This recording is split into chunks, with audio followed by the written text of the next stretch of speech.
非常感谢各位继续与我们一起参与今天的最后一场讨论。本场讨论的主题为联合国2030可持续发展议程与人权发展。相信这将是一场非常精彩的讨论。本场讨论将由中国与全球化智库 CCG 联合创始人兼秘书长、国际青年领袖对话项目创始人苗绿女士主持。A very big thanks to all of you for staying with us for this, our very final panel of the day, titled UN SDGs Agenda 2030 and Human Rights Development. I'm sure this will be a very interesting one, and I'm looking forward to it. This roundtable will be chaired by CCG co-founder and general secretary, and the founder of Global Young Leaders Dialogue, Maple Lu Miao. On stage, we have our participants. The first is Amitav Acharya, Distinguished Professor of International Relations and the UNESCO Chair in Transnational Challenges in Governance, School of International Service, American University. Mohammed Amersi, Founder and Chairman of the Amersi Foundation. Lawrence Brahm, Writer, Film Director, Producer at Shambhala Studio. His Excellency Vebjørn Disvik, Ambassador of Norway to China. Bethan Greener, Professor of International Relations at Massey University. Bertold Kuhn, Professor, Freie Universität Berlin. Li Hualiang, Dean, Institute for a Community with a Shared Future, Communication, University of China. David Morris, Vice Chair of the United Nations Sustainable Business Network for Asia Pacific, founder and president of One Earth Village. Jeff Nankevel, President and CEO, Asia Pacific Foundation of Canada. Emmanuel E. Pasternak, President of the Asia Institute.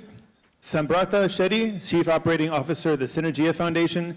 Balthazar Stehelin, Personal Envoy of the ICRC President to China and Head of the ICRC Regional Delegation for East Asia, and Zhang Wei, Co-Director, Professor of Law at the Institute for Human Rights, China University of Political Science and Law. Thank you very much. Thank you, our great two moderator. Good morning, good afternoon. Sorry, I think this is the very beginning of the today. Actually, we have a very, very productive day. Your Excellencies, ladies and gentlemen, good afternoon, and welcome to our final panel. As I mentioned, this is a very productive day. The whole day we have very interesting topics, from the US-China relation to the Trump's, the global governance, and the EU-China relation, and the artificial intelligence on the global governance. All those topics are very, very important. But I think our final one is a highlight of today's sessions. Why? As our topics related to the United Nations SDGs Agenda 2030. I think United Nations SDGs are the kind of KPI of human being. Last week I was in Seoul, met Ban Ki-moon, Secretary General of United Nations. I mentioned former one. I mentioned that one of the achievements of Bretton Woods system is that in recent 10 years, I think is SDG, setting up a kind of agenda and the KPI for human being. But today our topic is setting up the agenda related to the human rights development. That's why I said this is a highlight of our panel, of our forum discussion. I think we gathered the distinguished think tankers, diplomats, to talk about the global governance. But the global governance for what? Why we should have global governance? The objective, one of the highlight objectives, I think, is for better life of our human being and the human rights achievement. So, as we know, adopted in 2015 by all UN member states, the 2030 Agenda Sustainable Development with its 17 Sustainable Development SDGs. And there are more, actually, 169 targets and 231 unique indicators shapes the direction of the global national development policies and offers new entry points and opportunities for the promotion of human development and human rights worldwide. However, the global progress towards the sustainable development goals is alarmingly off track. Like this morning, the Sig Chatterjee, who is the coordinator of United Nations in China, he mentioned there's a big gap. Actually, according to UN's the data, only 16%, 16% of the targets set for 2030 are on track. It's a big gap, actually, with the rest showing little or even reversed progress since 2020. The pandemic is not helpful. This pressing reality underscores an urgent need for global collaboration and collective action for addressing these issues effectively. Looking forward, achieving synergy between sustainable development and human rights will require renewed commitment to global development and multilateralism and the greater inclusiveness and resilience of international institutions. So today we invited 14 distinguished guests to talk about this topic. I took account, actually, everyone represents one country, actually. So it's very diverse occasion to talk about this issue. But I think it's related to the whole human being and the human rights. But what is the most critical issue in advancing the 2030 agenda today? What can be done to promote human rights development in a world increasingly defined as fragmented? What is the nature of development and how it works for promotion of human rights? We know that the equality, especially the uneven distribution of the globalization within and among countries is a domestic and a global issue. I think it's very important why Trump can Trump. This is the answer from my side. And to reduce inequality and the poverty in both high-income and low-income countries, and how to rebuild trust and leverage the multilateral frameworks, including UN and the other international organizations and multilateral platform to promote the human rights and the SDGs achievement.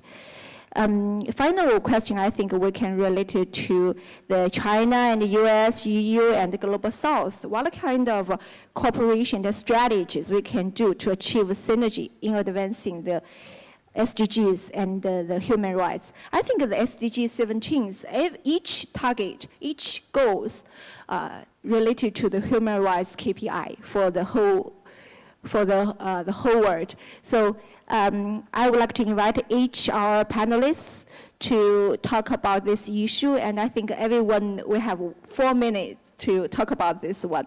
So without further ado, I would like to invite the first speaker is Professor Amitav Acharya. He's distinguished professor of a very well-known one, American University. Floor is yours. Thank you, Mabel. My parents did me a great disservice when they named me AA. I always end up going first. But thank you very much. Now I look at your clock. Sorry, in the morning. According to the alphabetic order. Yeah, okay. It's 4 minutes, so I will be watching it very carefully. In the morning, I didn't notice it. So there are 2 key words here. One is SDG, Sustainable Development Goals, Agenda 2030. And human rights. The problem is that SDG does not mention human rights. It mentions a lot of things, but human rights, you can just double check. I just double checked. Why? Because human rights is controversial. But SDG mentions something we call human security. Human security is security for the people, is close to human rights, but not quite human rights. And there has been a big debate in the policy circles about how to bring these two together. Now, if you look at SDG, a quick background to human security. In 1994, the UNDP defined human security with 7 components, and some of them are very familiar to you. This, for example, food security, economic security, political security, environmental security, community security, personal security, and health security. If you look at SDG, these are full of them. SDG really speaks to all these. For example, number 1 and 2, no poverty, no hunger. Number 11, sustainable citizen communities. SDG 3, good health and well-being. But it never mentions something that is already in human security, which is political security and personal security. So this disjuncture has to do with the kind of usual divide between the West and the developing countries. Even though human security was coined not by Westerners, it was coined by Mahabubul Haq, a Pakistani economist with help from Amartya Sen, an Indian economist. And it was adopted by UNDP. You know that there are human development reports for about 150 countries. But somehow, human security doesn't mention human rights, and SDG doesn't mention human rights. I think that's a change. There is no reason why Sustainable Development Goals should not include human rights. But the Western countries narrowly define human rights as political rights and individual liberties. But that's not how human rights started. By the way, two of the biggest, most important covenants of human rights actually include civil liberties, but also economic and cultural rights. So this is a false debate created by the Cold War, and somehow we separate human rights. We think human rights is Western, and human security is non-Western.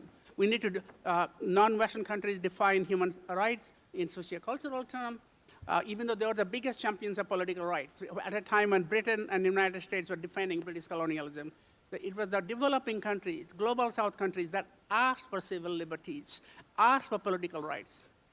Anyway, so my suggestion is it's time to confront this head on, meaning that the Sustainable Development Goals should include human rights. And the human security definition and the human rights definition, whatever the way you put it, the UN Human Rights Council is too politicized. But maybe there should be a new UN resolution say that human rights is actually not just narrowly civil liberties, but also include all these things that we are talking about in Sustainable Development Goals. Otherwise, we're not going to have a false divide. False divide, we will think that Ajib, the global South, doesn't care about human rights, and the West doesn't care about human security. Okay? Yeah, good. Thank you, Professor. I remember actually this May, we were in Washington, D.C. to talk about the similar topic. I remember including with Professor Zhang and other distinguished colleagues, we talking about, invited some think tank from US, talking about that the human security is rather than, security is rather than national security. We talk too much about the national security and geopolitical issues, but like you mentioned, we couldn't divide the world into two parts. One part is global north, we're talking about human rights, so-called human rights. Another part is the security or the other concept. The whole world should be devoted into one is that one word we need the human rights with SDG, those targets, those rights. It's very important. So next we would like to move to next speaker is the founder and chairman of the Amartya Foundation. Yes, we will invite Mr. Amartya to talk your opinion. Thank you very much, CCG and Mabel, to have me here at this very august gathering.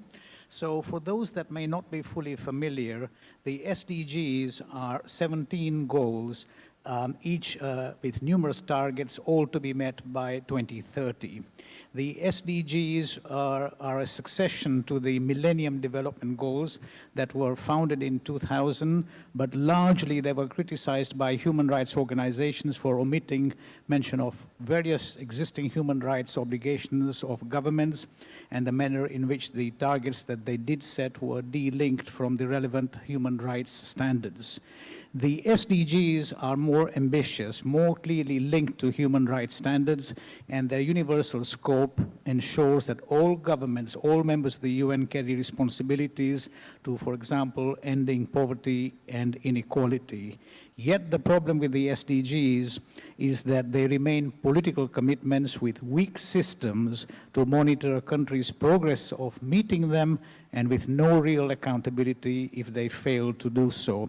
So here is where I believe there is a very huge opportunity for China and the BRICS countries to show leadership, just as they have done at COP29 in Baku on climate issues, to take leadership in ensuring that SDG goals are fulfilled, at least by the Global South, which would be a very interesting turn of events when the international community, the Western alliances, are failing in their achievements of SDGs, whereas the Global South can turn their attention to fulfilling the SDGs. My foundation's main work was involving around Goal 8. And we worked very closely with the Vatican as well as the Church of England in eliminating modern-day slavery. This is a very big problem. I worked with Theresa May, the former British Prime Minister, who's now the UN envoy for modern slavery, to help eliminate this, but obviously it is still widely practiced everywhere. I was then introduced to Goal 16, which is probably the most important goal in the SDGs in my view. It focuses on the global goals of peace, of justice, and strong institutions. These are prerequisites for progress and a mutually reinforcing framework. All the other 16 SDGs rely on achieving Goal 16 because without having strong institutions, without promoting peace and justice, there can be no human rights for everyone.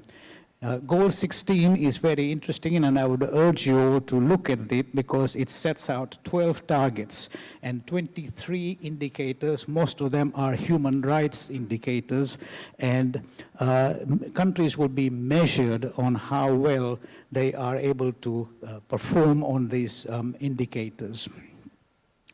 The SDG report of 2024 has suggested that countries are moving backwards rather than moving forwards on the achievement of these goals, and especially on Goal 16, where international and domestic institutions for enforcement of human rights still remain rather weak. Now, recently, the United States, which has not been known for its enforcement of SDGs, but they convened a very important event in New York, which I participated, on how to expand the scope of Goal 16 to ensure that Goal 16 focuses on putting together strong institutions for the achievement of peace and justice. Justice is not an ideal. Justice is a prerequisite. It is a necessity for peace and for human rights. What I noticed in New York, though, was a major omission, and the omission was the lack of participation from BRICS countries. So this is something that should serve as a wake-up call for BRICS to embrace the SDGs as strongly as possible, and especially Goal 16.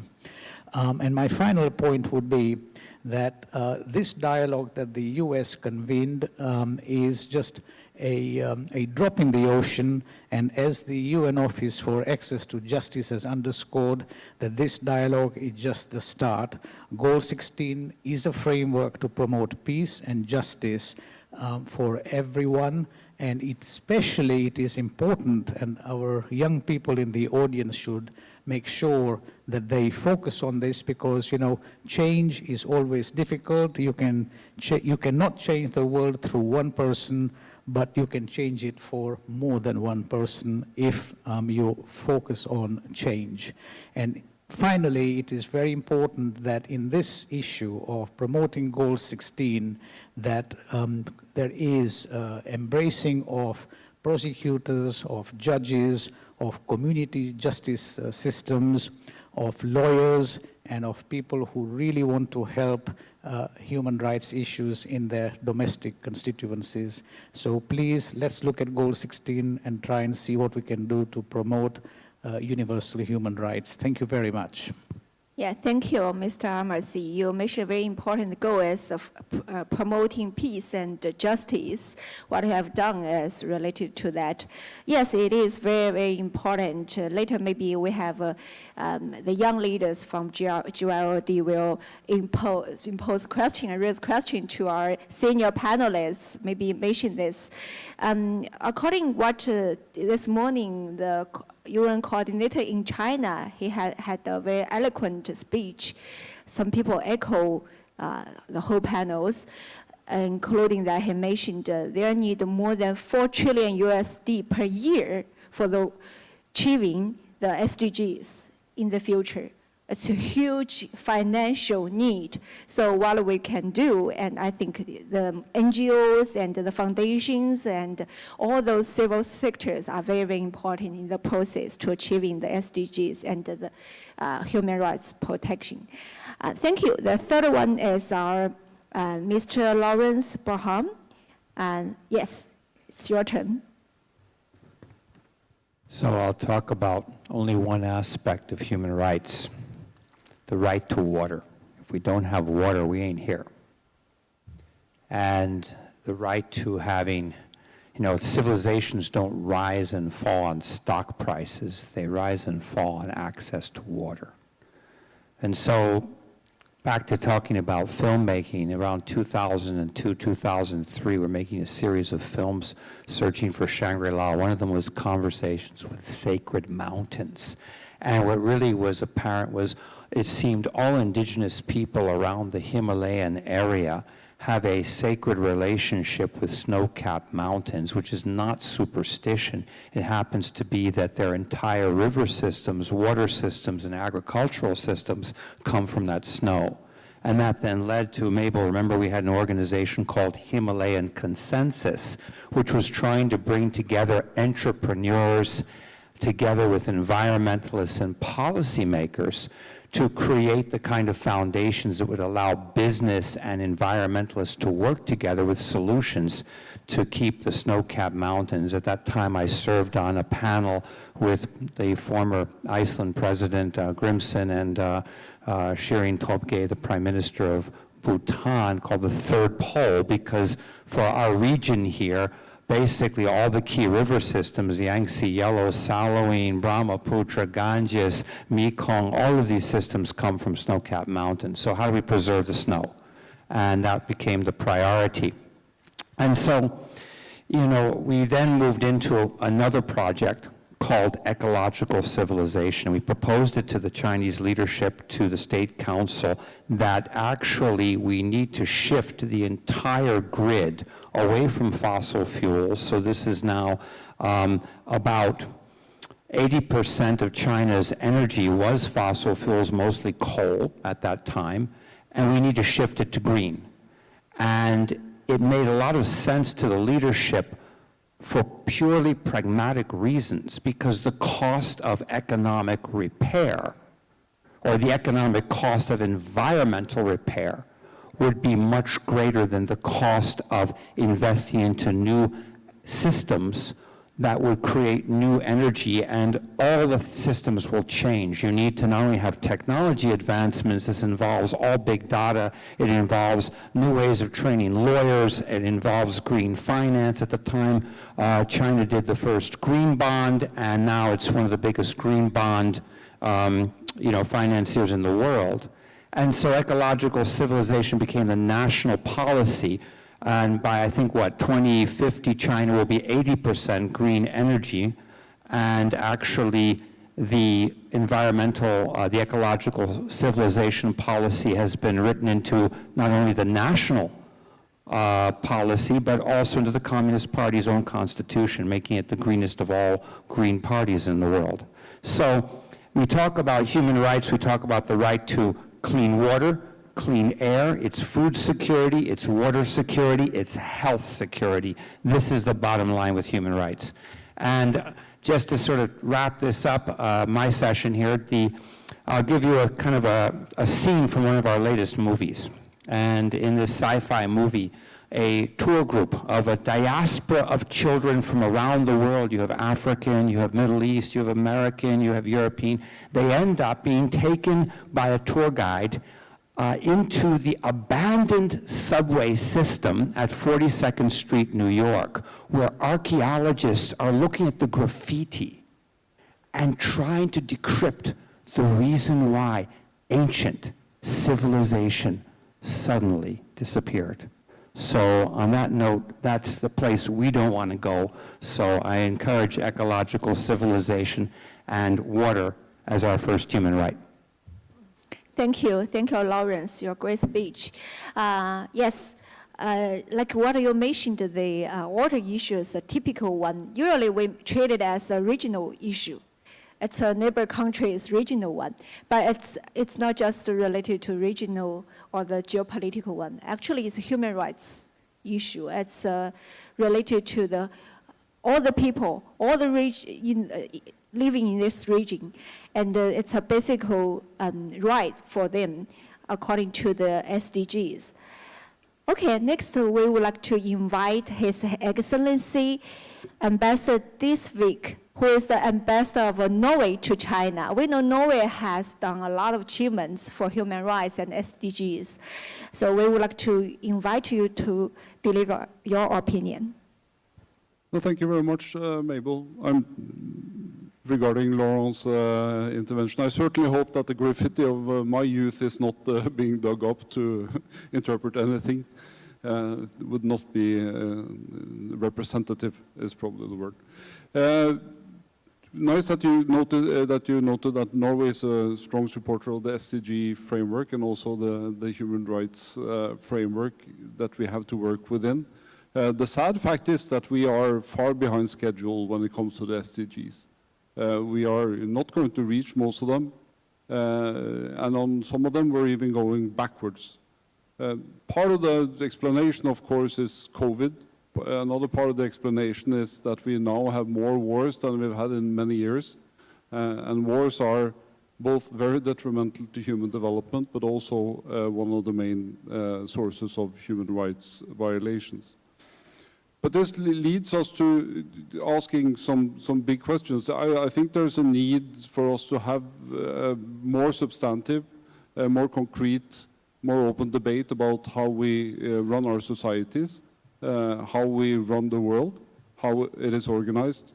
And this, I think, is where the SDGs and the human rights question also meets. We need to use the best knowledge we have available on how to run our countries and how to run the world, so that it is compatible with sustainable human development. And that should be the goal of all of us. And then to be a little bit concrete, there are two things I think that we, one thing I think the West needs to do, and one thing I think everybody needs to do. The thing the West needs to do is to show up, and specifically when it comes to development assistance. Because development assistance is not going to solve all the problems, but if we manage to get the world up from 0.37 to 0.7, that will be another $220 billion a year in development assistance, and it would solve a lot of problems. Currently, we have 5 countries that are above 0.7, and that also includes money going to Ukraine and to the global public goods like climate.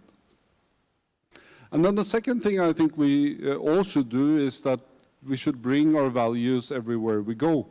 There is a lot of talk about double standards. I can tell you, coming from a country that tried to apply a single standard and a single morality, I can tell you that it is much easier. Because if you manage to be equally concerned about the war in Ukraine as you are about the war in Gaza, if you manage to think that the suffering of children, no matter where they live and who they are, is something that you should be concerned about, if you manage to keep both eyes open when you approach the world, and be a voice for peace in all situations, it becomes much easier. And I think we are skirting around this issue too much, and there are too few countries that are willing to take the risk of also antagonizing people that are close to you in saying this out clearly. And I think many countries are in this situation. And then you have to remember, maybe from your own personal life, your best friends are the ones that dare to tell you the truth and to tell you when you're doing well, but also tell you when you're not doing well. And I think we can all learn from that. So if the people who are concerned about Gaza could also be equally concerned about Ukraine, and if the people who are concerned about Ukraine could also be equally concerned about Gaza, the world will probably be a better place. Thank you. Thank you, Ambassador. You raise a very important question to all of us, similar to what Professor Amitav at the very beginning mentioned. Actually, there's a big gap between global north and the south to recognize what is human rights concept and the SDG achievement. Like you mentioned, the double standards. I travel around the world. It's totally different narrative around the world from global north and the south. They have, from global south, people believe, oh yes, global north, they have a great life, they have a lot of achievements on SDGs, but they impose their value on us for what is human rights. every time when I meet this question, I give them an answer is that maybe SDG can bridge two of us, bridge the two parts, the global north and south. This is a KPI of a human being. Let's measure the human rights standards according to SDG. Maybe it's a common standards for all of us. Thank you, and for your great speech and the Norway's great achievement for the human rights and SDG. Next, we would like to invite Professor of International Relations, Massey University from New Zealand, Bethan Greener. Yeah, Thank you floor is so yours, much. madam. Tēnā koutou, tēnā koutou, tēnā koutou katoa. Thank you so much for the invitation to come to the forum. It is my first time here and I have really enjoyed the day. In thinking about, so we've been asked to identify what we believe to be the most critical issue for advancing 2030 Agenda for Sustainable Development. As an academic and another social scientist, I'm probably going to make that two critical issues. The first of those being climate change, which has already been mentioned this morning. It's a very much an existential threat in our region. We've seen in the South Pacific the 2018 Boy Declaration declaring it as the greatest #1 security and development threat for the South Pacific. But it's also a significant concern for all of humankind. All of these impacts of extreme weather events, we're seeing floods, we're seeing extreme heat, and these all impact well-being, food security, physical security. And also we've been asked to comment on reducing inequality and alleviating poverty, and clearly the effects of climate change are distributed unequally and are exacerbating existing inequalities, particularly punishing the Global South disproportionately. So addressing climate change is clearly an urgent priority that would have wide-reaching effects to alleviate human and ecological suffering both, and pleased to see some of the advances in COP29. But I think another key structural issue is that of gender equality, and that comes out in SDG 5. It calls for the world to seek to empower women and girls, and that's for good reason. Increasing gender equality and empowering women has unprecedented and exponential effects. We've often heard, for example, of the democratic peace theory or the liberal peace or the commercial peace theory, but the suffragette peace theory posits that countries with greater levels of gender equality tend to be more peaceful in their international relations. We know that peace agreements that have women at the table are 35% more likely to persist past 15 years. We also know that those who support gender equality are more resistant to violent extremism. So we see this in the SDGs as well as the UN's Women, Peace and Security Agenda. But there are also development aspects that are really clear. Increased gender equality improves economic efficiencies. They're more resilient and more productive. And when we support women in all aspects of life, we see a vibrant economy. A recent statistic has shown, for example, that income per capita across the world increased more than 20% if women were employed at the same rate as men. And we also come full circle back to climate change, because when we have more women in decision-making roles, businesses not only make more profit, but they tend to have lower CO2 emissions when they're in charge of particular commercial firms. So I think to secure peace and prosperity, reduce inequality, alleviate poverty and rebuild trust, we can work together to tackle climate change and to prioritise effects to attain gender equality. And it's also very helpful that these two areas are potentially less politically charged than others. Thanks. Thank you, Professor. You also raised a very important goal of SDGs is the gender equality. Actually, next year marks the 30th year of Beijing Declaration for gender equality. But I interviewed many people around the world. They said that the gender equality issue almost setback and reversed of Beijing Declaration. So how to push forward the Beijing Declaration? And it's quite important for our SDG achievement, also related to gender equality. Thank you. Yeah. Next, we would like to invite Professor Bethan Kuhn, who is a professor of Farin University of Berlin. Sorry, I cannot pronounce very well the German. Yeah, you can introduce yourself, Professor. Thank you, Mabel, for your relevant questions, and it's great to see you again. We just participated in the Berlin Science Week, and we did an event on Megatrends 2024 with focus on China and India, with ample reference to the SDGs as well. The SDGs have developed into a very powerful reference framework, even though they are pretty complex. And I tend to disagree with the statement that the SDGs are a weak system. Actually, the UN has made a great effort. And today in the morning, we witnessed the very powerful and inspiring speech of His Excellency Siddhartha Chatterjee, resident representative of the United Nations here in Beijing. And the United Nations has done a tremendous effort to broaden and to deepen discourses and actions on the SDGs. And of course, we have other complementary frameworks. And the SDG framework has also given way to other guiding frameworks. And we've not yet mentioned the environmental, social, and governance, the ESG criteria, which are becoming increasingly important for corporations here in China, including the financial industry. So I think we have to go on this journey to broaden and to deepen SDG discourses and actions, but at the same time, we also have to avoid setbacks. And of course, conflicts, wars are the biggest setbacks. At the moment, Russia is bombarding energy infrastructure in Ukraine. And that means a huge setback for the energy transformation goals of Ukraine, necessarily.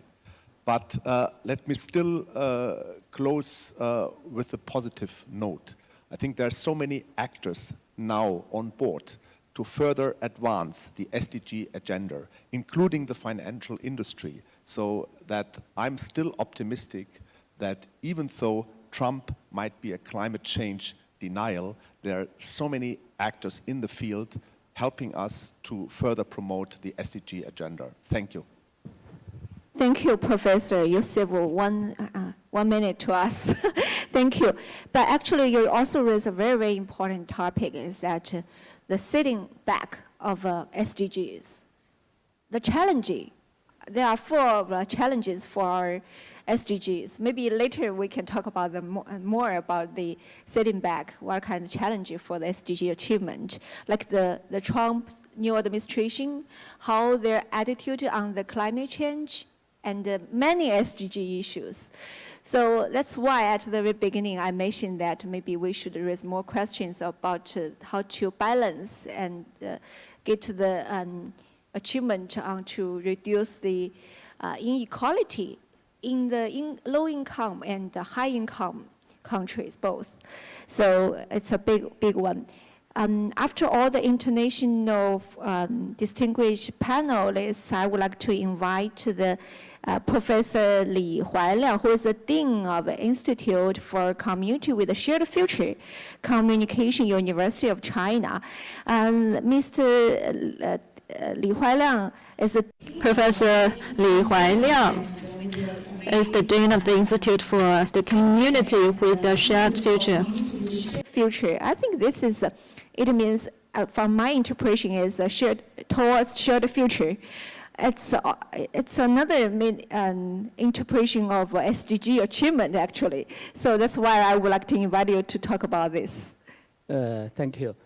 It's my great honor to be here. Thank you, CCG, for your invitation. The SDGs, this word is very, very familiar to us. I have no any doubt before. But this time, I have a question. If we want to do something, we should believe that that thing is worth doing.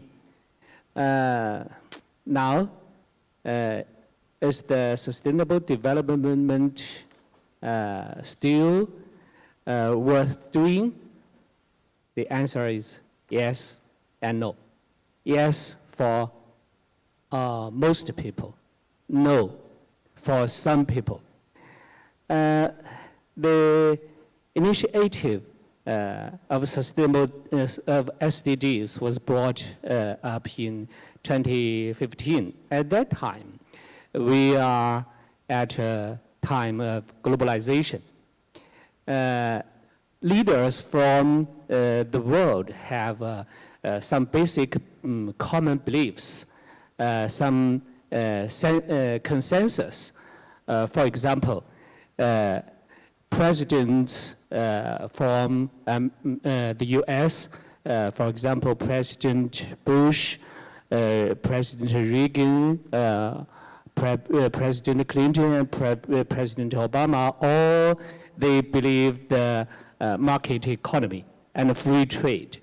President Bush ever said, market economy and free trade should be moral standards. In China, China's leader, for example, Mr. Deng Xiaoping said the themes of the world are peace and development. So there are some basic consensus. But in the post-globalization, now we have different ideas about market economy and free trade and even climate protection. For example, President Trump and his team believed in tariffs. We know so development means increase wealth, means prosperity, simply to make a big cake. But President Trump and his team believes in cut a cake, use the knife of tariff to cut the cake of global development. So now we need a common base. What will be the common base? I believe the initiative by China's President Xi, that concept of common value of all mankind. Simply to say the fairness, justice, peace, development, democracy, and freedom. He has also 3 other initiatives. The Global Security Initiative, Global Development Initiative, and the Global Civilization Initiative. I think these ideas should be the basis, the common value basis for sustainable development. Thank you. Thank you, Professor. You mentioned the 3 major global initiatives from China. And you also mentioned that the free trade brings peace and prosperity for the human being. It is, indeed. I remember, my generation nurtured the process of the opening up and reform and so-called the free market and globalization. But the recent few years, I haven't heard about the free trade and free market in the many Western contexts. I feel very strange that right now more people mention about more fair market or stress more the domestic market or regional ones. But our experience from after Second World War, we haven't occurred the Third World War, I think because of the trade and economic globalization. But right now, I think our narrative full of the overcapacity, full of so-called the more fair, not the free trade market, I think it's, we should consider that the #1 goal of SDG is reducing the hunger and the poverty. So how to reducing hunger and poverty. I think free market and the economic prosperity is so important for many global South countries, including domestic market in China. That's why Chinese government proposed so much about the common prosperity to reduce the poverty and achieve the balanced domestic market. Okay, thank you very much. And yeah, so from your title of institute to share the community with the shared future, I think it's a common value for the human being. We sit on the same boat. It's a very good, vivid picture that all the countries, more than 200 countries on the earth, we sit on one boat. Sometimes up, sometimes down, but still on one boat. It's a shared community and shared future, like this year's Future Summit of United Nations mentioned that is towards a shared future. I think echo to your title. Thank you. Yeah. Next, we would like to invite Mr. David Morris, who is a Vice Chair of United Nations Sustainable Business Network for Asia Pacific. And another title is founder of president of One Earth Village. I think echo to what we mentioned, a shared future for mankind.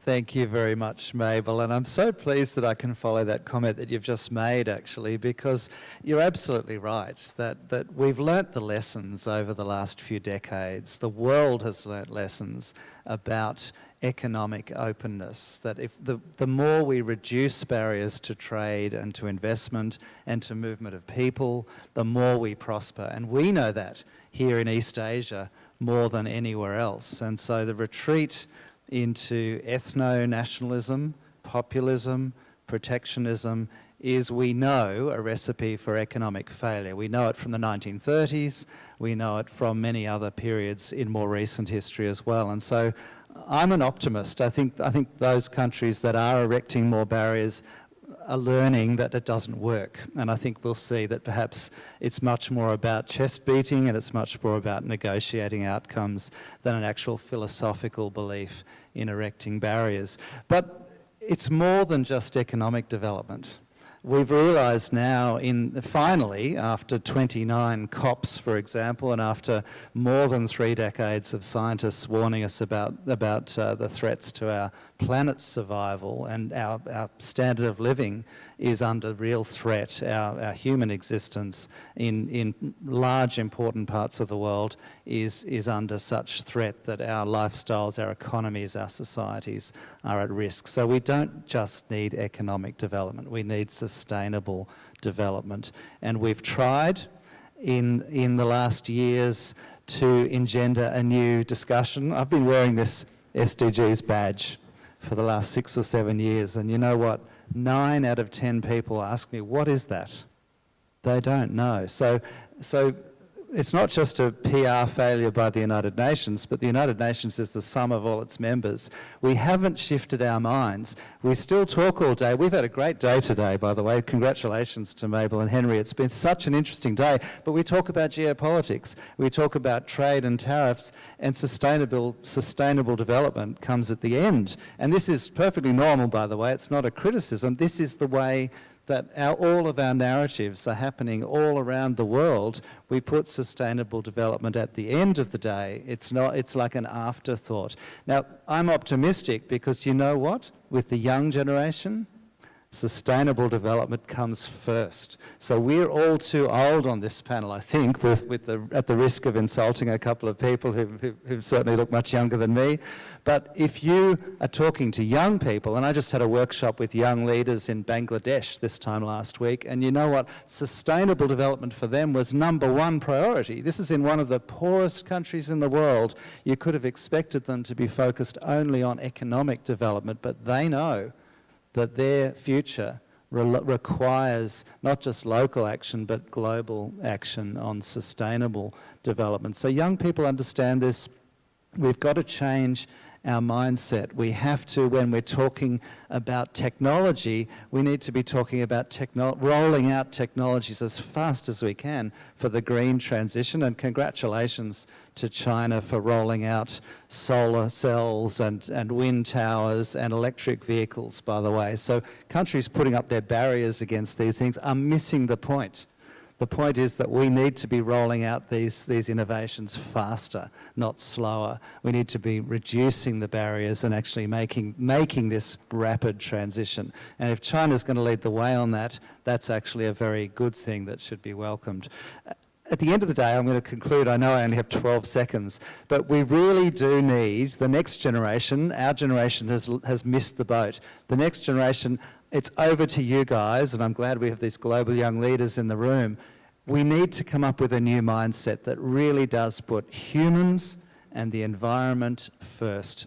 Finance, technology, even international relations, the international relations system. Instead of putting power politics first, we've got to find a way to put human and sustainable development at least at the same level as the geopolitical contest that will always be with us, but they're going to deliver us failure unless we address sustainable development.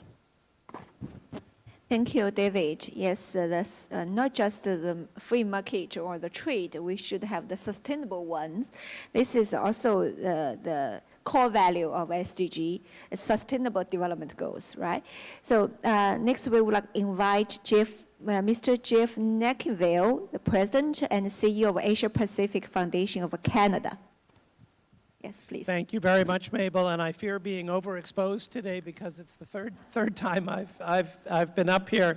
So let me try to make a contribution to tie some things together. And I think it follows very well on the last couple of interventions. So the one thing that I would pick that I think brings a lot of this together is, I would put it in two words, inclusion and participation. So if we want to really bring this down to the community level, to where people live in their households around the world, we have some significant work to do, but I'm a techno-optimist. I think we have the tools, and it's the phones and the connectivity that is spreading around the world at a rate we could not have imagined, and it's reaching people right down to the bottom of the pyramid. And so when I talk about inclusion and participation, this is and I'll give a very concrete example of bringing people from the informal to the formal economy.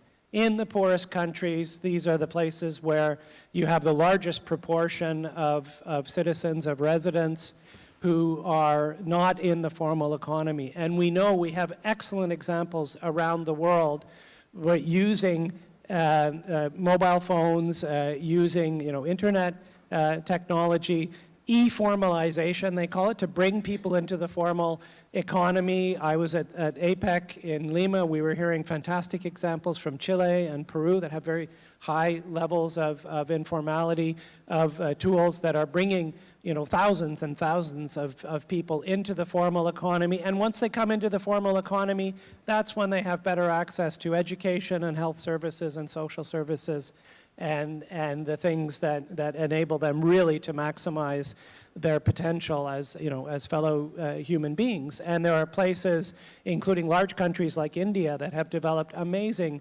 amazingly efficient payments systems, and in Kenya and Africa and other places. So there are some practical ways to address the addressable problem, and I think the low-hanging fruit of bringing people into the formal economy. And in doing that, we can also address the big geopolitical and existential problems of our time, because a lot of what we've been talking about in geopolitics is about a lack of trust in institutions, that people in these elections we've seen around the world, we do see large numbers of voters, not everybody, but large numbers of voters who are motivated by a fundamental lack of trust in their local institutions, but that also feeds to the national and the international level. And we cannot hope to address climate change meaningfully unless we can build globally a much higher degree of trust, and it starts right at the bottom level. And with the tools that we have now at the local level, through using mobile phones, mobile technology, to increase transparency and accountability for officials at the local level, for people who are responsible for administering programs or managing schools or local health clinics, where citizens, residents can see where their money is going and hold the people responsible to account. That's the really basic human right on the civil and political side that makes possible all of the things that we aspire to in the human security side. So with these e-tools for inclusion, for transparency, accountability, we can address at least 4 of the 17 goals: the decent work and economic growth SDG, reducing inequality, the SDG 16 for peace, justice, and strong institutions, and very importantly, and I'm glad it has been mentioned now, SDG 5 for gender equality. And I would certainly hope when the young leaders find themselves on this panel that we will have more than 3 out of 13 will be women. But the good news is we have the tools to do this, and amazing people are doing this all over the world, and the solutions to our big problems begin with the solutions at the very local level, and I think there's reason to be optimistic. Thanks. Thank you, Jeff. You offer very comprehensive solutions to address those challenges. Of course, especially the digital deficit is a big question to all of us to achieve the SDG. Also, it's a very big challenge for human rights, violence. And actually, you know, right now, a lot of places in the world cannot use the mobile phone or the digital disinformation or misinformation. Also are the big problem for the people to achieve those human rights. Next, we would like to invite Mr. Emmanuel E. Pastrich, who is the president of Asia Institute. Oh, sorry, yeah. I cannot see over there as against the light. Yeah, maybe we would like to invite our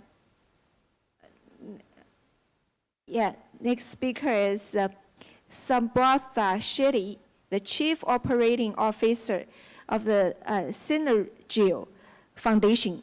Your foundation's name is Synergio. Actually, and can you offer more synergy to us on the SDGs and human rights? Definitely, definitely. Good afternoon, everyone. It's an honor to be here among such distinguished thought leaders to discuss about the intersection of sustainable development and human rights.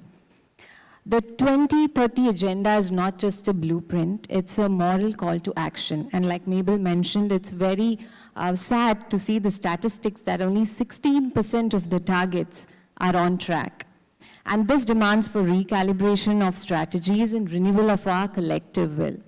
I want to focus on inequality, one of the most stubborn barriers to progress. Inequality is not just about income, right? It's about access to education, access to digital tools and opportunities. And to tackle this, we must adopt innovative strategies that are comprehensive and inclusive. I would like to mention 7 strategies that need immediate action or need to be relooked at. One is strengthening social protection system. First, we must implement robust social protection system, and this include cash transfers, unemployment benefits, access to essential services like healthcare and education, and these safety nets can significantly reduce poverty and inequality. The second one being investing in quality education. It's one of the most powerful equalizers, and universal access to quality education, particularly for children coming from disadvantaged background, is crucial.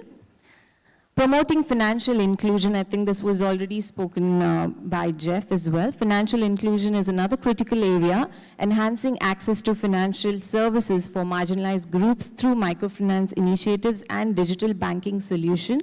And we have seen the change. I don't want to be biased and give India as an example, but this has also worked in countries like Africa. Mobile banking has worked there, and we've seen how it can leapfrog traditional systems and deliver impactful results. Progressive taxation and domestic resource mobilization.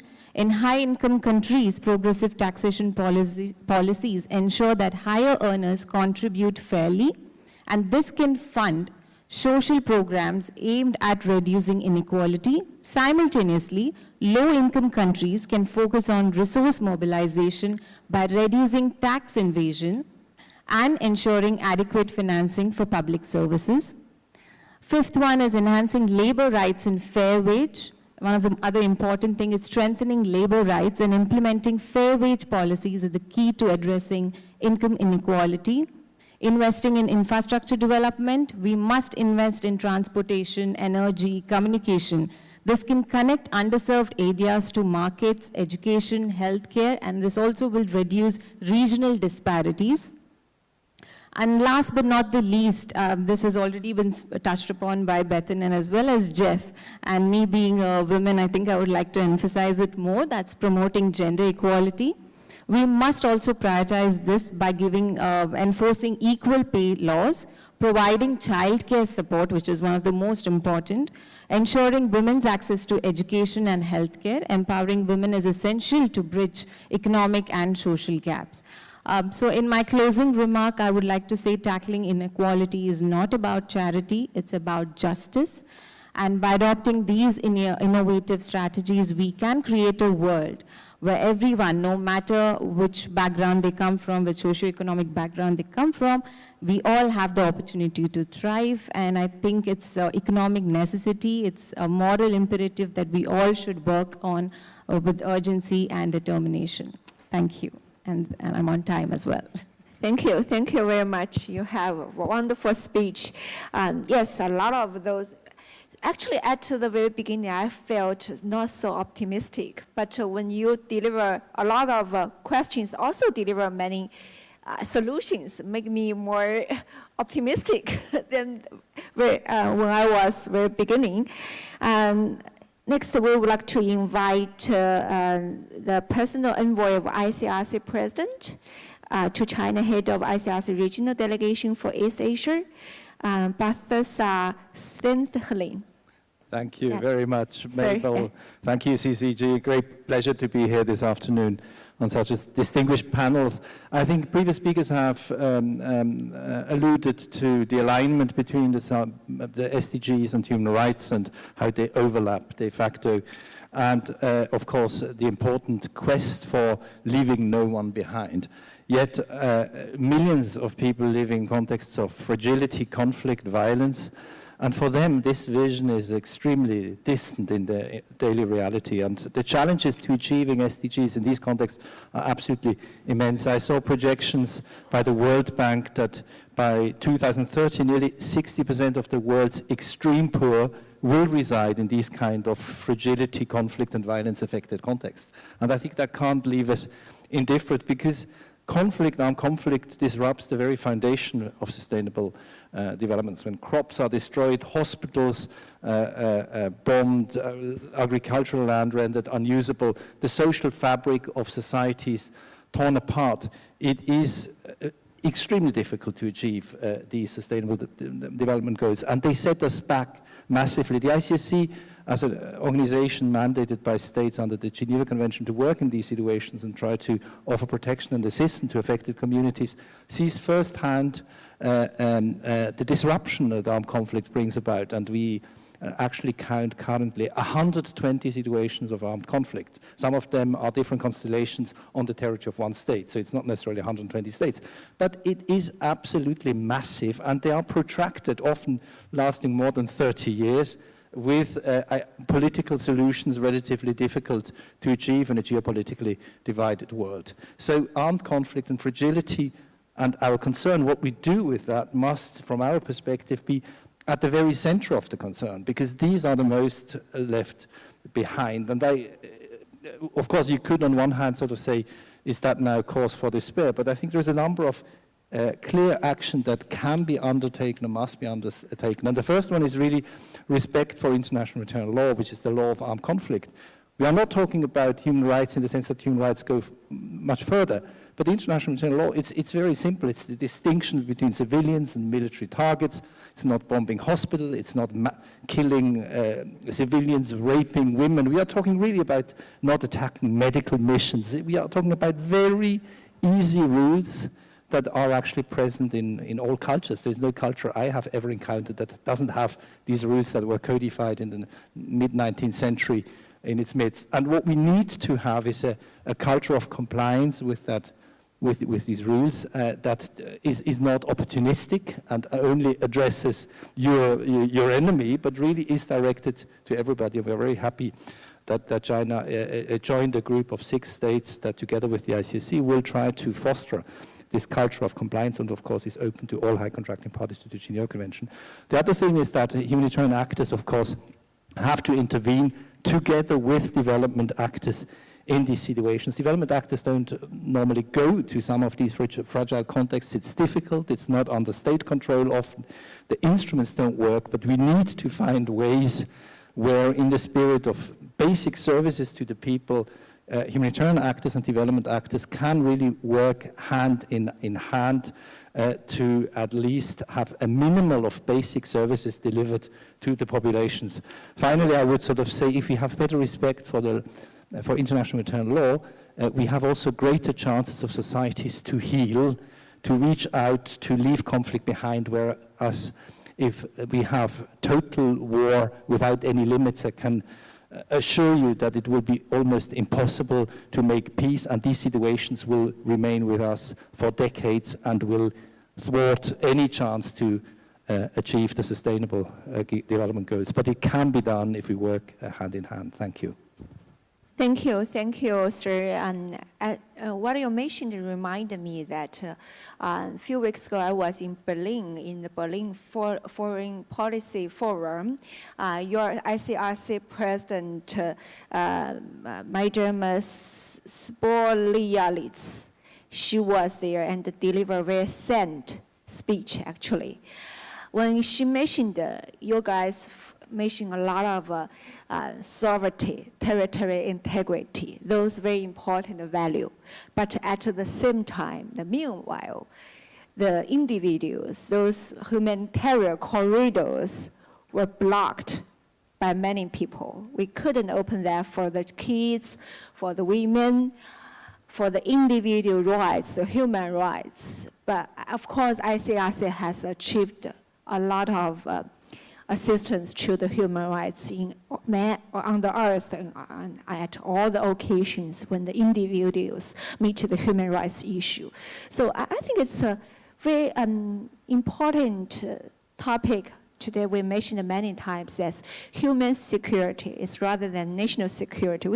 Right now, we just too much prioritize too much about the so-called national security. Of course, that is very important, but at the same time, we should call for more about the human security as well.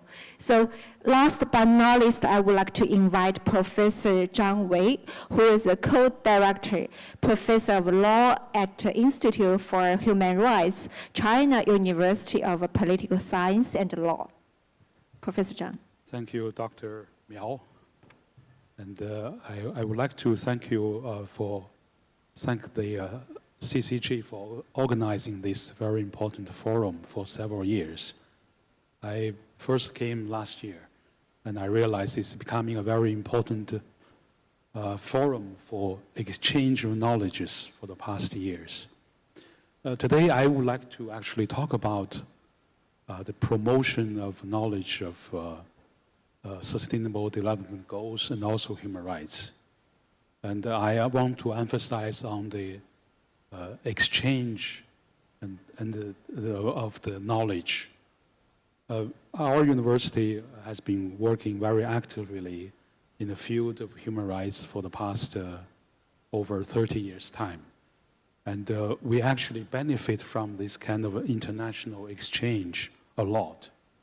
If not because of this international exchange, we would probably not be able to carry out this human rights education in China. And shortly after I sat down here, I noticed the Norwegian ambassador here, because we had a very long collaboration. Actually, we received a lot of assistance, technical assistance from Norway from 1998 until today, actually. So this human rights education collaboration with Norway has been a very fruitful there was a very fruitful outcome from this, because we worked very closely with Oslo University. And we started the first drafting of international human rights law manual, a text manual in China. This book is still being used in China for university students. And together with Oslo University, we also started the human rights training programs for university professors. From that, you can see that we are able to reach out many hundreds of thousands of Chinese university professors. This one of the outcome of this education was that the 14 national human rights centers in China, which are directly funded by the central government of China. This is one of the outcome of our collaboration. I'm also sitting next to the Red Cross, because with Red Cross, we also had a very long collaboration. We promote the university teachers training program on IHL for several years. So all those collaborations and in the field of human rights and in the field of international humanitarian law were able to help Chinese universities to improve and to be able to promote these knowledges in China. So with this understanding, we also hope that to continue our collaboration with our international partners, not only working in China, but also reach out in Asia, in Africa, in Latin America, to promote human rights knowledge, to try to narrow the gap of this human rights knowledge and humanitarian knowledge among different nations. By doing that, I think we will have a better world. In the nearest future, we will be able to reach the sustainable goal for our humankind to promote human security and human rights at the same time. Thank you very much. Thank you, Professor Zhang. And next, we would like to invite our young leaders, two young leaders. One is from Georgia, another from Egypt, to be on the stage and raise your question to our senior panelists. Our Global Young Leaders Dialogue is a well-known project in China and abroad. We established that in 2020 and convened more than 200 young leaders under 45 years old with a different background, different languages to discuss the global governance and the China and the foreign relations. It's a very important platform. So yeah, today this is a conclusion and the last imposing question, I think. You are very lucky, and our young leader, you can introduce yourself and to raise question. Each one raise one question. You can impose any of our panelists. Thank you. Introduce yourself first. Good evening, everyone. Nice to meet you all, and it's a pleasure to be here. My name is Nelly. I'm from Georgia. I'm a history researcher in Caucasian Association, China Studies. My field is contemporary and modern history of China and China-Soviet relations. But today we are talking about CDG and human rights, so I will ask a question as a Georgian. I'm sure you all know that in Georgia we have protests, unstoppable protests already 6 days. According to last night data, 320 people have been arrested only in Tbilisi, only in one night. All of them was beaten to the death. Among them are girls who are also beaten and threatened with rape by the police. One of them is a 22-year-old boy who is still in a coma. They arrest everyone, interrogate them in their homes, and chase them in the streets. Not only the Georgian people, but the world are faced with the fact that human rights are violated in Georgia, in a democratic country. Also, no one is punished, but rewarded. And now I want to ask you maybe for suggestion, maybe not question. As Georgians, what else can we do that the voice of our people can be heard? Thank you. Maybe another question together. Yeah.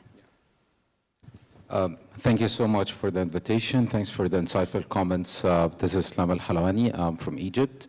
I'm doing my second master's degree in Beijing, and I previously worked in for S&P Global and taught in India for some time, and worked for a few think tanks in Egypt and the Middle East.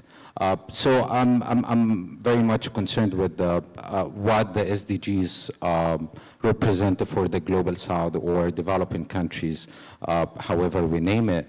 I remember from 2015 to 2020, me and my friends as young I don't want to say leaders, but aspiring leaders were inspired by the concept and the agenda and how multi-thematic and multi-dimensional it is, right? It's covering all the topics that concern the global north and the global south, justice and equality, green transition. However, in the past probably 3 years with the headwinds, the geopolitical headwinds, we've seen we can see like, for example, take the COP conversation that has been happening for the past 3 years. It's solely focused on the green transition, for example. We cannot bring a topic like CBAM, which is related to green transition or like concerned to energy, to COP, because one are limited. And this is just an example. So, I mean, like, why we turn it from this trajectory where we can connect things together, have a multidisciplinary conversation to just one dimension in probably like 3 or 4 years. This is just an observation from following even like the last COP conference. So how you think, my question is how you think we can resume this track of discussing a more comprehensive framework for development? Thank you. Yes, so please. So, yes, Professor Kuhn. Yeah, thank you very much for your questions. Let me start with the second question. I mean, first of all, the 2030 Agenda for Sustainable Development is the first truly global agenda, because the Millennium Development Goals, the predecessors of the SDGs, and China was also a champion in achieving progress under the MDG framework, they were focusing on developing countries. So this is a great achievement that we have a truly global agenda. And when it comes to the Climate Action Conference, I mean, there's a lot of complementarity between the SDGs and the Paris Agreement and the COP agendas. And I have followed several COPs, and one decisive COP was the one in 2009 in Denmark, and there was a lot of China bashing in 2009. But actually, in China itself, this COP triggered a big progress and a big process, and each COP has different priorities. And I think the Baku COP, the recent one, I mean, in terms of possible commitment of China to contributing to financing climate action, I think this is an achievement. Yeah. So each COP focuses on different aspects, and I think it's very important that the location of the COP changes every year. So as I mentioned in my contribution, you know, broadening and deepening the discourse, getting actors on board, sometimes even difficult actors. Yeah. So this is the strategy, and I think it's a wise strategy of the United Nations. Yeah. Yes, Amitav, you would like to answer? Only if you allow me to answer one of your points. Is that okay? I mean, I see that running through most of the discussion today is this idea that the West has a different view on things and the rest has a different view on things. And that's true of climate change, food page, and on human security, it's quite, and human rights. I want to tell you a little story about human security, because my UNESCO chair is actually about human security. I was a consultant to UNESCO, and we created this chair for multilateralism and global governance. And I think UNESCO will be under threat under Trump, because the US had worked out before under Trump, and Biden came back. But we'll see. The issue is that human rights was not invented by the West. It was actually, the Magna Carta was nullified by the Pope 10 days after, and it only benefited the rich serfs and not the common people. Most of these concepts are 20th century concepts, but we somehow give false credit to the West, and we think the rest of the world doesn't follow by human rights. But actually, the two covenants of human rights and even the Universal Declaration was substantially drafted by Global South, or even before they became colonized. There was a woman called Hansa Mehta from India. To her, we actually owe the fact that the UN Universal Declaration talks about all human beings, as opposed to all men are created equal. So in human security, since the ambassador of Canada and Jeff from Canada, ambassador of Norway and Jeff from Canada is there, when the idea of human security came in 1990s, and we had Lloyd Axworthy in Canada, I was teaching in New York, Toronto, the Canadians and Norwegians immediately thought human security is about freedom from fear. The Japanese and the Thais, Thailand under democratic rule, thought human security is freedom from want. And they had this tussle. And as a result, Japan was funding most of it, activities, and the money could not be spent. So much so that the president of the UNGA, a Swiss president, convened a special session of the General Assembly in 2011 to debate the meaning of human security. One of the 4 people that spoke at this entire General Assembly was myself as the UNESCO chair. And I felt that most of this could have been avoided, because as a result, we don't have progress in human rights, we don't have progress in human security. I don't see why MDGs cannot have something about personal security and political security. I don't see why the West cannot acknowledge that human rights is not a Western monopoly. And there are actually, as Amartya Sen pointed out, many ideas about human rights came from King Ashoka, the Mandan Charter in West Africa, and also the Chinese traditions. So unless we get rid of this false divide, and this is what I've been spending a lot of time, over 5,000 years going back in history, looking at common shared origins of many of these concepts. Human security is a great concept, SDG is a great concept, but it should not exclude human rights, nor should the idea of human rights exclude human security. So this is my appeal that go back, and this West versus the rest divide has to go. It's false. Maybe, yeah, Ambassador. 1 minute, as time is limited. Yeah, I'll be quick. Sorry. Very happy that the professor mentioned human security, Norwegian-Canadian initiative, that led to a lot of disappointment because it felt like a goal. No, it felt like a promise, but it was actually a goal. That does mean that the work wasn't worthwhile, but this happens sometimes. There is a lot of sympathy for the people in Georgia and what you're going through. And there is a goal that it shouldn't be like that. But it is difficult to build resilient societies, especially if you have people that are actively trying to undermine your society, even in some cases invading it. Then it becomes difficult. That doesn't mean that we give up on the goal, but the system isn't set up to promise everybody that you will deliver.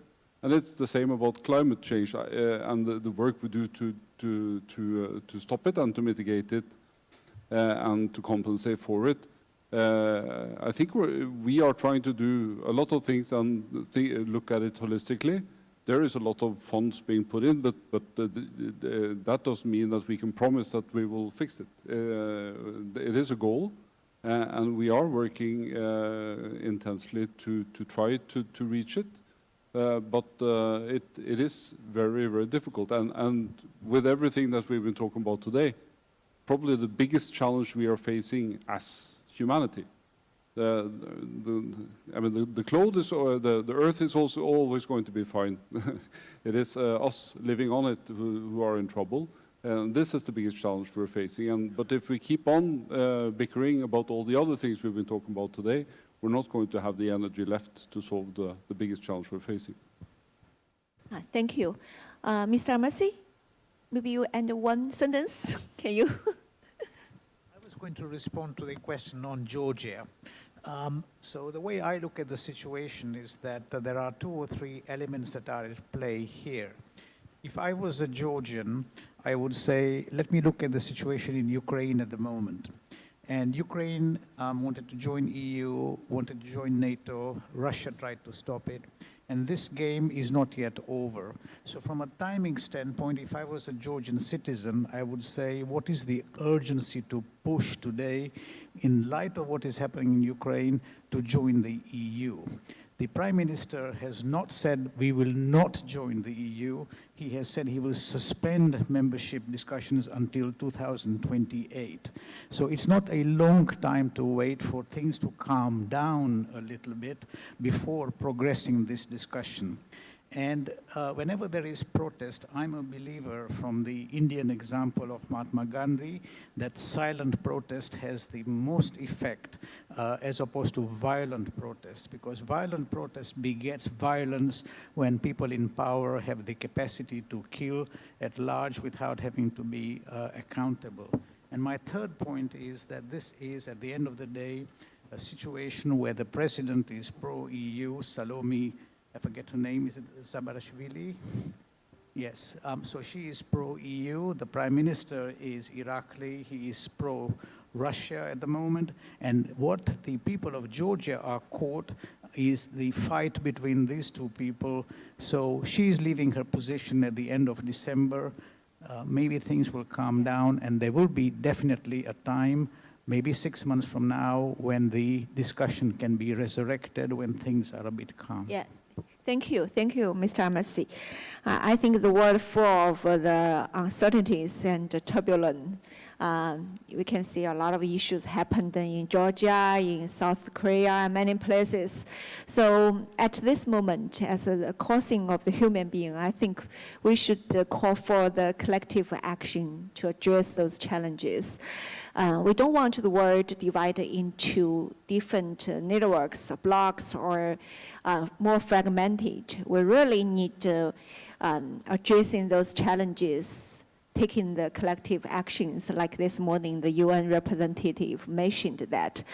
Yes, thank you all of you. Actually, the whole day we conducted the one opening ceremony with distinguished keynote speakers and 4 panel on the topic, including like the US-China relation, EU-China relation on global governance, especially on artificial intelligence. And we also mentioned very important questions like the global governance on the Trump era, Trump 2.0 era. And this panel, we discussed the SDGs of United Nations 2030 agenda and the human rights, I think, which is the most important and highlighted session to conclude today's productive whole conference. This time we invited many distinguished think tank researchers. I love this word, think tankers. This is the industry, actually.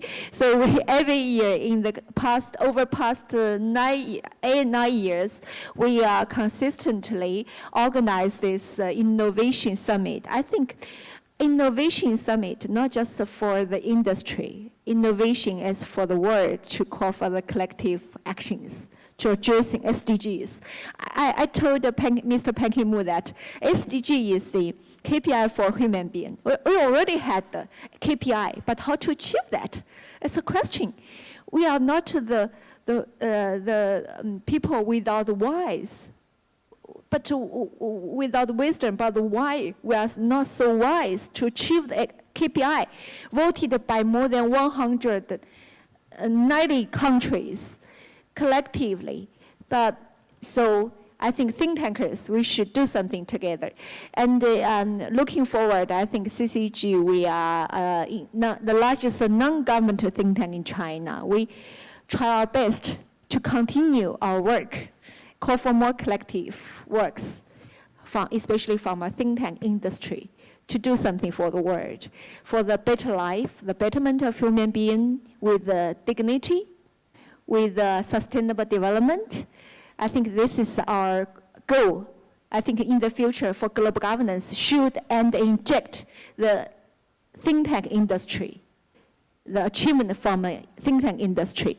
In the past, I think our global narrative ignored the think tank's achievement. We're just talking about you are the advisory of the policy making. We didn't mention that how important as the neutral status or neutral, maybe the third way of the global governance at the turbulent moment.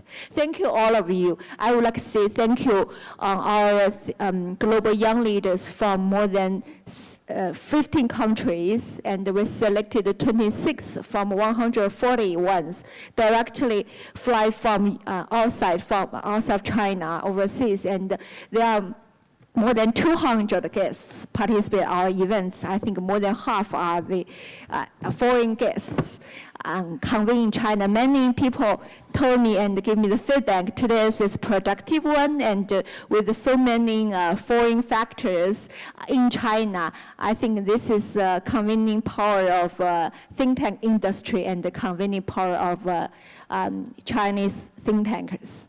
So thank you, all of you.